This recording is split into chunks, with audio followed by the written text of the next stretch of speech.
আজ তোমাদের শোনাচ্ছি শৈলেন কুমার দত্তের ঘনা মামার ভুরুভঙ্গ। সারা রাত যাত্রা শুনতে গিয়ে একটু আধটু ঘুম অনেকেরই পায়। কেউ কেউ ঢোলে, কেউ হয়তো একটু চোখ বুজে বসে থাকে, কিন্তু যাত্রার আসরে চিৎপটাং হয়ে ঘুমিয়ে পড়ার ঘটনা বললে কেউ বিশ্বাসই করবে না। অথচ এই অবিশ্বাস্য কাণ্ডটি একজনের জীবনে ঘটিয়েছিল আমাদের ঘনা মামা। সে এক রোমাঞ্চকর ব্যাপার।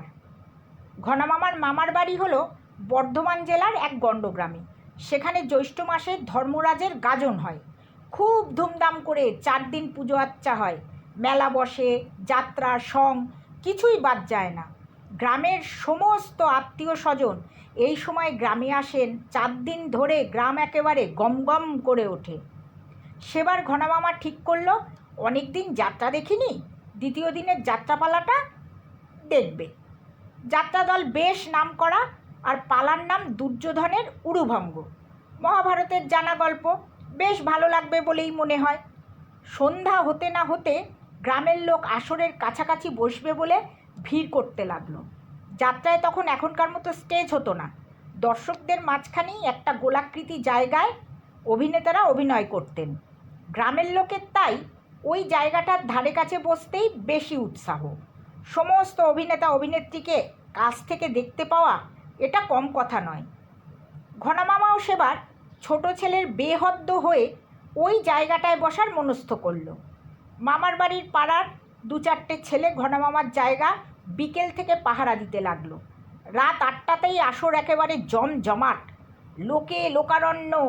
চারদিকে পাঁপড় ভাজা আর জিলিপির গন্ধ, বাঁশি আর ভেপুর পোঁ পোঁ আওয়াজে একেবারে কান পাতা দেয়। দলে দলে লোক আসতে লাগলো। 4-5টা হ্যাজাকের আলোয় সমস্ত আসর আলোকিত হয়ে উঠল। পালা আরম্ভ হওয়ার কথা 9টায়, ঘণ্টা বাজলো একটু দেরিতেই, 9:30টায়। জমকালো পোশাকে পালার কুশীলবরা আসরে আসেন, আর গ্রামের মানুষ মুগ্ধভাবে দেখেন। ধর্মরাজের গাজন বলে বোধহয় পৌরাণিক পালারই চল বেশি। ঘনা মামারও পৌরাণিক পালা ভালো লাগে। ভীষ্ম, ধৃতরাষ্ট্র, গান্ধারী, পঞ্চপাণ্ডব, কর্ণ, কুন্তী, দ্রৌপদী, দুর্যোধন, দুঃশাসন, শকুনি, এইসব চরিত্রগুলি কাছে কাছে ঘুরে বেড়াচ্ছে, এটা দেখতে কার না ভালো লাগে। পালার প্রথম দিকে অর্জুনের লক্ষ্যভেদ, দ্রৌপদীর বিবাহ, এসবগুলোই ছিল। পরপর ঘটনাগুলোই ঘটে যাচ্ছে, কিন্তু গ্রামের লোকের মুগ্ধতার সীমা পরিসীমা নেই। চারদিক নিস্তব্ধ, পিন পড়লেও শব্দ শোনা যায়। ঘটনা গড়াতে গড়াতে রাত বাড়ে, তবু সুতীব্র আলোয় কারও ক্লান্তি নেই। 2-4টে ছোটো ছোটো ছেলেমেয়ে মায়ের কোলে ঘুমিয়ে পড়েছে।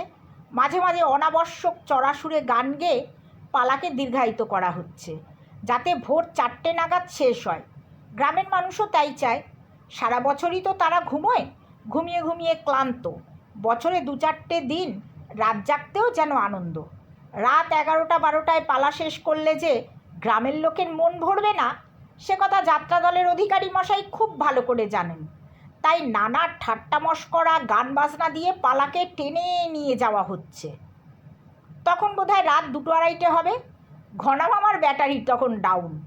লোকলজ্জার মাথা খেয়ে কেবলই এর গায়ে ওর গায়ে ঢলে পড়ছে। নেহাত শহরে থাকে বলে গ্রামের মানুষ ঘনা মামাকে মুখে কিছু বলতে পারছে না, শুধু হাত দিয়ে সোজা করে দিচ্ছে। কিন্তু কাকে সোজা করবে, আর কতক্ষণই বা সোজা করে রাখবে? ঘনা মামা এবারে একেবারে কাত হয়ে পড়ে গেল। কি করবে? সামনের কয়েকজন লোক একটু সরে সরে ঘনা মামাকে জায়গা করে দিল। আর আশ্চর্য কাণ্ড, ঘনা মামার লাশ পড়ে গেল সেই ফাঁকা জায়গাটায়। গ্রামের লোক তবু যেন একটু স্বস্তি পেল। এবার তারা শান্তিতে দেখতে পাবে। এখনই তো আসল সময়, দুর্যোধনের উরুভঙ্গ হবে। 2 বিশাল দেহী অভিনেতা ভীম এবং দুর্যোধন গদা হাতে আসরে এলো, যেন 2টি দৈত্য। ভীম এবং দুর্যোধন সমবয়সী, দুজনে একই দিনে জন্মেছে, আর দুজনে একই গুরুর কাছে গদাযুদ্ধ শিক্ষা করেছে। কেউ কারোর কম যায় না। তার মানে এই যুদ্ধ পালাতেও অনেকক্ষণ স্থায়ী হবে। ভীমের উপর দুর্যোধনের আজন্ম ক্রোধ। তার উপর পাশাকালায় হেরে যাবার পর দ্রৌপদীকে নিয়ে দুর্যোধন অত্যন্ত অপমানজনক মন্তব্য করেছে। ভীমের প্রতিশোধ নেবেই, কিন্তু মুশকিলও আছে। দুর্যোধন মহাদেবের বলে বলিয়ান। একবার মহাদেব দুর্যোধনকে সামনে আসতে বলায় দেহের যেটুকু অংশ অনাবৃত ছিল সেসব অংশে মহাদেবের দৃষ্টি পড়ে এবং অভেদ্য হয়, কিন্তু পরিধেয় বস্ত্রে যেটুকু অংশ ঢাকা ছিল সেখানে মহাদেবের দৃষ্টি পড়েনি। সেসব অংশ তাই অভেদ্য থাকার কথা নয়। ভীম তাই দুর্যোধনের উরু দুটোই গদাঘাতে ভাঙার চেষ্টা করবে। মহাভারতের গল্পটা এমনই। সহজে সে যুদ্ধ থামার কথা নয়। দুই বিশাল গদা নিয়ে এ একবার ওদিকে যায়, ও ওদিক থেকে এদিকে আসে। এটাই পালার আসল দৃশ্য এবং স্বাভাবিক কারণেই দীর্ঘতম। গ্রামের লোক আগ্রহ নিয়ে লড়াই দেখছে, আর ঘনামামা আসরে শুয়ে নাক ডাকিয়ে ঘুমাচ্ছে। ঘর ঘর ঘর ঘর ঘর ঘর ঘর ঘর। লড়াই তখন খুব জমে উঠেছে। ফলাফল জানা থাকলেও দুর্যোধন এমন হম্বিতম্বি করছিল যেন ব্যাসদেবের লেখা ভুল প্রমাণ করে সে জিতে যাবে। ভীম ক্রমশ কোণঠাসা হয়ে আসছে। এমন সময় দুর্যোধন তাকে এক ধাক্কা দিল। সেটা সামলাতে না পেরে ভীম আসরের পাশে ধপাস করে পড়ে গেল, আর পড়তো পড় একেবারে ঘনামামার ঘুমন্ত দেহের উপরে। না, সমস্ত দেহটা ঘনামামার ওপরে পড়লে ঘনামামা হয়তো অক্কা পেত।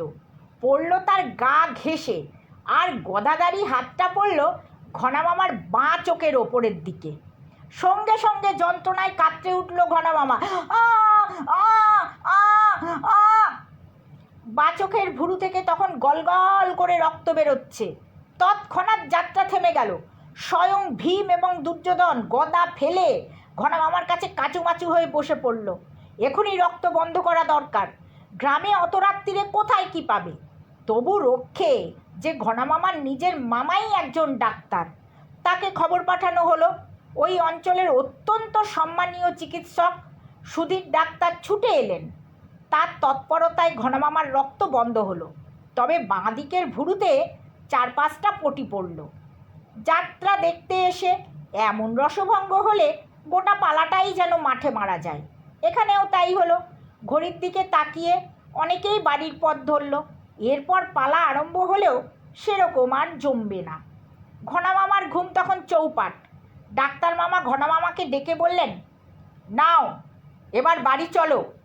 এত ঘুম যখন, যাত্রা দেখার শখ কেন হে? দুর্যোধনের উরুভঙ্গের বদলে এখন তোমার ভুরুভঙ্গ হলো। নাও কদিন ঠেলা সামলাও।